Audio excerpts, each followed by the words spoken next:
Ako nga pala si GMS Organa at ako po ang iyong tagapag-ulat ngayon. So bago ang lahat, alamin muna natin ang buod ng ating aralin ngayon. Sa aralin ito, mararamdaman mo ang pait at paghihirap na dinarasan ni Sisa dahil sa kanyang pangulila sa kanyang dalawang anak na si Crispin at Basilio na nawalay sa kanya. Larawan ng mayuming Pilipina si Sisa. Kasama ito. Sisa, kayong maging kaligatan ang kutis niya. Kung ang ibig sabihin ng kayong mangging kayong mangging kaligatan, diyon gani grabe galin dia kagwapa, kaputi. Kayo manggi. Oo. Tapos an ija kutis ba grabe kaputi, grabe ka hapis. Tapos mababakas sa kanyang mukha ang aking kagandahan. Bagamat makikita sa kanyang kaanyuan, siya ay nagdaranas ng matinding kahirapan, dala ng kasalatan at pagtitiis sa kamay Kayo ng manggi. kanyang Bro, manuting kayo asawa. manggi. Labis Gwapa na nga, takot at ka na nga, nakabas Jacob. si Isa nang makita niyang Puti, duguan maputi. at naisipan umuwi ang kanyang anak Gumagamit ng na si porcelana. Basilio na tumakas mula sa kumbento. Ang kanyang bunsong anak na si Crispin ay naiwan sa kamay ng saksan at pilit na pinaamin at pinanagot sa ibinibintang na salang pagnanakaw. Dahil sa labis na pag-aalala sa bunsong anak, maagang gumising at naghanda si Sisa sa pagtungo sa kumbento. Bit-bit ang mga sariwang gulay para sa kura, buo ang pag-asa makikitang nasa maayos na kalagayan ang anak.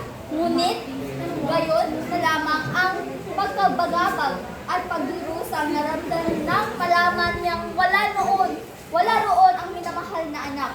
Wala siyang nagawa kundi ang humagulgol na marinig ng mga tao walang awang na roon ay naging dahilan upang siya ay pagtulakan papalabas ng kumbento.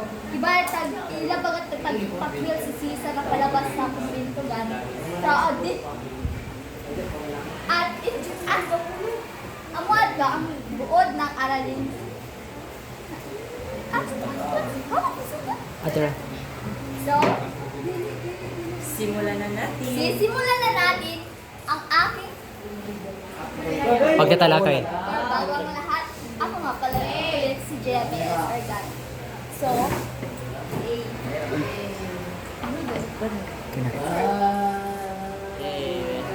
Sige, balik pa. Kailangan na kami dun. yan na. Likbid. So, sa aralin namin isa, ang aking tatalakay ay ang pamagat si Sisa, si Basilio, at mga nagdurusang kaluluwa. Balik pa Pero uunahin natin si Sisa. Ito ang kabanata 11. So,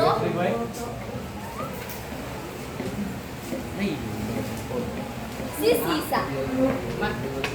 Dito na natin malalaman kung ano ang kay Sisa. Bago natin batin ang buod ng Sisa, alamin muna natin ang mga tala salitaan doon. So una, bahid. Ang bahid ay o mansya. Diyon gani mansya mo lagi sa baro, yung mamansyahan. Tapos, pangalawa, humahangos, nagmamadali. Pangatlo, inaatupag o iniistindi o at ginagawa. Pang-apat, kapritso. Ibali mo dun mga kayamanan gani, loko medyo, taghatag gani sa imo na nanay. Oo, laong. Tapos, nababakas, nababanaog o nakikita. Nahumpa, namayat. Namumuro, nananaba, pagunita, pag-alala, pobre, mahirap, tinangka, binalak, umasal, bumigkas, walang puso, walang damdamin. So, ayun ang salitaan na ginagamit sa buod na si Sisa. So, Metaphor. iyan, basahin mo nga ang buod ng na ito. Abalang-abala si Sisa na ina ni na Basilio at Mudon Crispin sa isang maliit na dampa sa labas ng bayan. Siya ay salat sa kabuhayan. May likas mga gandang ngunit pinatanda na siya ng panahon at pagdurusa. Nakapag-asawa si Sisa ng isang lalaking walang idinulot sa kanya, kundi sakit sa kalooban.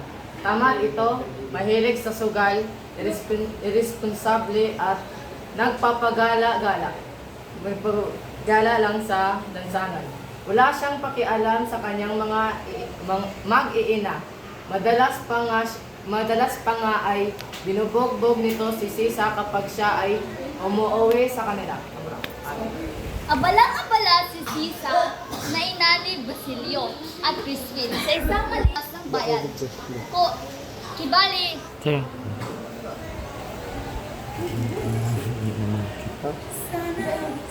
uy ba?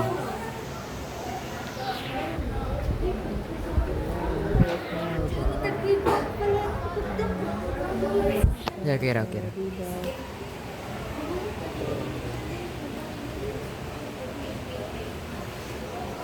kita gue ba? Kadira. Wala pa.